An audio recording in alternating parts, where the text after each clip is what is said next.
Have you had a lot of doubt surrounding your sleep? Have you wondered if you have lost the ability to sleep and you feel lack of confidence in that area? Have you wondered how you're going to get through tomorrow if you don't sleep well and you felt a lack of confidence in that area? Or have you wondered how you can regain that confidence around sleep that everyone else seems to have, the confidence that they can make themselves sleep every night? Any of this sounds familiar to you? Welcome to this episode. It is for you. We're going to talk about sleep confidence. We're going to see that two ways we think of sleep confidence are helpful, but one of them is an illusion. Welcome, and let's get into it.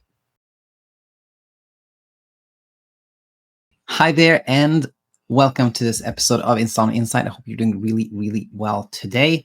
I am Coach Daniel. I am back after a vacation abroad, and I'm getting into the groove of, creating content, which is one of my favorite things to do. And today we're going to talk about sleep confidence. And this is a topic that comes up very often in our school. And I have this default answer that as far as I can remember, have actually never shared here in YouTube or in my newsletter or anywhere else. But we're going to talk about sleep confidence now. And I'm feeling a little rusty, but I hope I'll make sense of things here. So anyways, the most common way this comes up is somebody asking how can I be more optimistic or be more confident, or how can I believe that I'll sleep again? Something along those lines. But maybe more specifically, a question comes up around how can I be more confident around my sleep? And when I hear that, I always default to talking about there are three ways we can think of sleep confidence.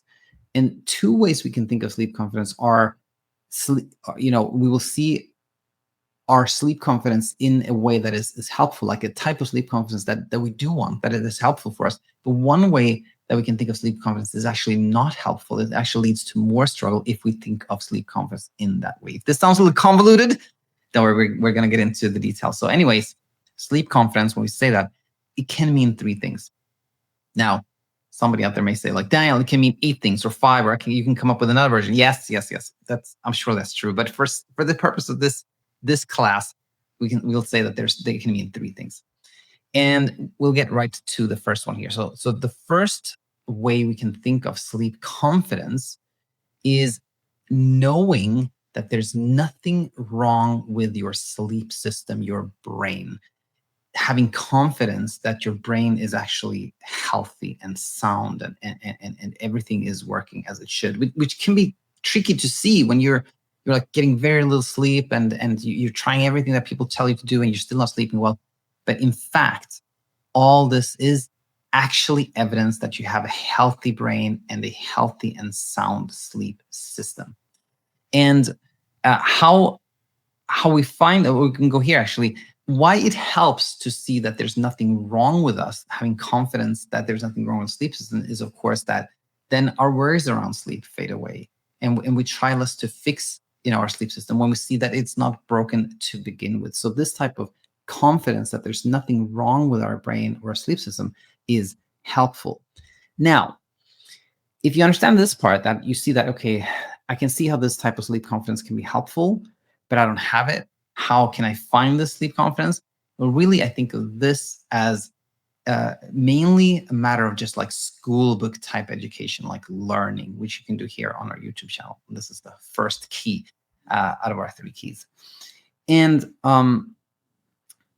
so, yes, I think just perusing the channel and understanding more will lead you to a place where you see that you understand insomnia. And when you understand insomnia, you will see that this is a struggle with sleep that happens when our brain has misclassified not sleeping as a threat.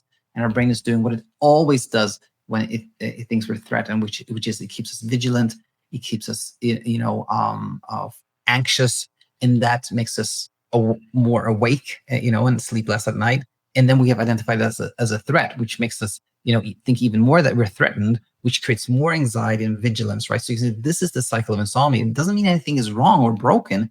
It just means our brain has misclassified not sleeping as a threat. And when we see this, we can see that the confidence that nothing's wrong with us can grow, and that can be really helpful.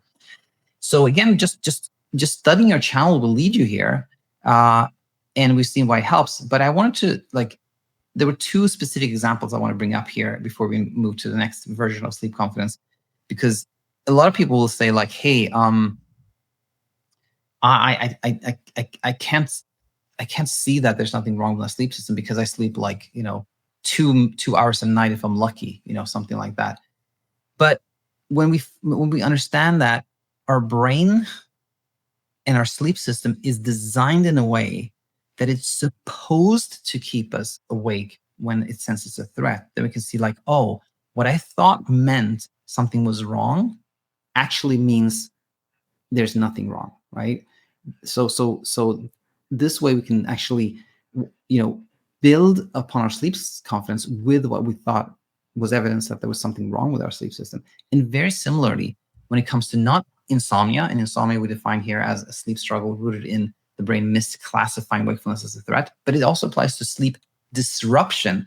Sleep disruption is when something like noise or pain or a medical issue or hormone levels causes some disruption to our sleep. This is not insomnia, this is sleep disruption. And similarly, like if you imagine somebody sleeping and we're like poking them and hurting them and screaming at them, if they continue sleeping, that means that there is probably something wrong with that person's sleep system, right? Because they're supposed to wake up. We're supposed to wake up when there's potentially some threat around us. So that also, like, understanding that sleep disruption, less sleep due to some circumstance like this, is actually also evidence of a sound and healthy sleep system that can be really, really helpful. All right. So we talked about the first type of sleep confidence, which is the confidence that there's nothing wrong with our sleep system, right? Now let's move on to sleep confidence second version. I learned this, credit where credit's due, from Trevor Youngquist, who unfortunately has deleted all his YouTube videos and stopped being a teacher, but online teacher. But anyway, Trevor Youngquist, I heard this from him, and he talked a lot about how knowing that you can do well on little or no sleep is also a form of sleep confidence. Okay, and why does this version of sleep confidence help us? Well, when we see that even if I sleep little or have a sleepless night, I can actually function. It's not going to be pleasant. I'm going to be tired, but I can function. I can do what I need to do. I can even function at a pretty high level. That helps so much because then the pressure to sleep fades away. We don't think it's crucial to sleep or critical to sleep. And when the pressure fades away, then it becomes easier to sleep. Sleep happens much easier when we don't think it is that important. Now, how can we find this type of sleep confidence? Well, here I say that experiential education really, really helps. And this is the second key. And what I mean by this, well, it's just like taking note of times where, maybe historically, where we slept little and still had an okay day or even a nice day, or, in the now or going forward, take a note of times where you slept little and you actually did well or did fine, or times where you slept more and you had like a day where you didn't do so well, right? And seeing that you can do well even with little sleep, it builds that confidence that, okay, even on little sleep, I can do well, and that can be helpful for the reason we said. And I put, and one example here is like taking note of the absence of people telling you you're not doing well as a parent, as a friend, as a coworker. And I put this example here because oftentimes we think we have evidence ourselves. We think that obviously I'm not doing well at work. Obviously I can't support my spouse. I can't support my children. But if we ask them, they're like, oh, I didn't even know you have sleep struggles. Like I had no idea. As far as they're concerned, you're doing great, right? Then we can be like, oh, I can do well even if I sleep a little, and that can boost that second type of sleep confidence. Right. Now, version number 3, and this is the tricky one, sleep confidence number 3. And this is thinking that confidence that we can make sleep happen is important. This is when we've struggled with sleep and we look at our friends, our family members, and we think that they're confident. We think that they like put on their PJs and they're like super confident, like they go to bed and they fall asleep, and we're like, I want to be confident like they do. They have no doubts. They're not worried at all. They have no anxiety whatsoever. They have this confidence that they can sleep. And we somehow think that it is important for us to feel confident that we will sleep, or confident that we'll make sleep happen, for sleep to happen. But in fact, this is an illusion. And the reason that thinking of sleep confidence in this way keeps us struggling is the following. Why it keeps us struggling is trying to make ourselves believe something that we don't. That becomes another struggle when we think like, oh no, I can't have any doubts. I must go to bed being like confident that I can sleep, but we're actually not, we are not confident at all. We have great doubts. That becomes another struggle. It's like trying to convince ourselves of something we don't believe in is unhelpful, just leads to this friction inside and more struggle and more anxiety. And another, version of what I just said, why it keeps us struggling, is that the pursuit of this type of confidence paradoxically makes us have even greater doubts. When we're like, I went to bed yesterday with like this confidence, and I think I actually felt confidence, but then I didn't sleep at all. And then like that puts a great deal of like uncertainty around our sleep, right? So this confidence is actually an illusion. So as opposed to like sleep confidence number 1 and 2, this is an illusion that keeps us struggling. The confidence that there's nothing wrong with our sleep, that's helpful. The confidence that we can do well even if we sleep a little, helpful. But thinking we need to be confident that we can sleep, can make ourselves sleep, that leads to more struggle for the reasons we just talked about. Now, how can we leave the pursuit of this type of confidence?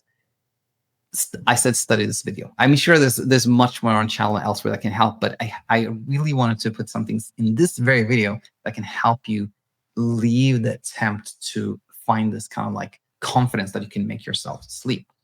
And I put 3 examples here. And number 1 is, think of a person who sleeps well, somebody and then either just in your mind or in real life, ask them like, how do you do that? How do you sleep so well? And the answer you're going to get is some version of like confused look and a shrug and like, I don't know.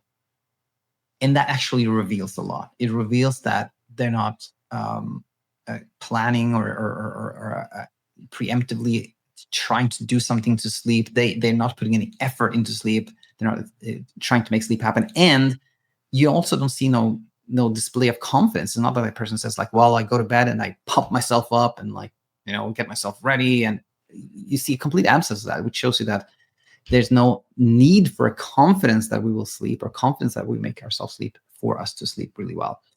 Very similarly is number 2 here, that you can even ask a person who sleeps well specifically how confident they are. You can ask them like, how confident are you that you can make yourself sleep tonight? Or how confident are you that you will sleep well tonight? And that person will also give you that, like, they will kind of like not even understand your question, because the reality is that they've just assumed that they would sleep. Like, they go to bed and they, when they feel like it, and they just assume sleep will happen. And because there's no pressure to sleep, it does happen. But you can see from their answer that, again, they're not confident that they will sleep. They're not trying to boost their confidence or anything like that. Now, finally here, some of you may say like, well, I know a person who's like really confident they will sleep. They're always bragging about how much they sleep or how fast they fall asleep, things of that nature. That person exists, of course, but what's really helpful to know is that that person actually appears to be confident simply because they're ignorant. They may think that they have some ability or gift or skill, but what in reality is happening is that they're just assuming. They're just assuming that they will sleep. And again, because they're not trying to sleep, sleep happens, right? So they also don't have any ability to sleep or any skill. It's the absence of trying that always leads us to sleep. So in summary here, sleep confidence can mean 3 things, and 2 versions of sleep confidence are nice and helpful, and one is quite tricky. And we can say that when you don't think that it's possible to control sleep, we don't attempt to have this type of confidence around making yourself sleep. And when you see that nothing is wrong with your sleep system or your brain, and when you experience how you can dwell on little sleep, then you will see your sleep struggles fade away and peaceful sleep come to you, thanks to these 3 key insights. Hope this brought a lot of value your way, and I will look forward to seeing you very soon again. Bye for now.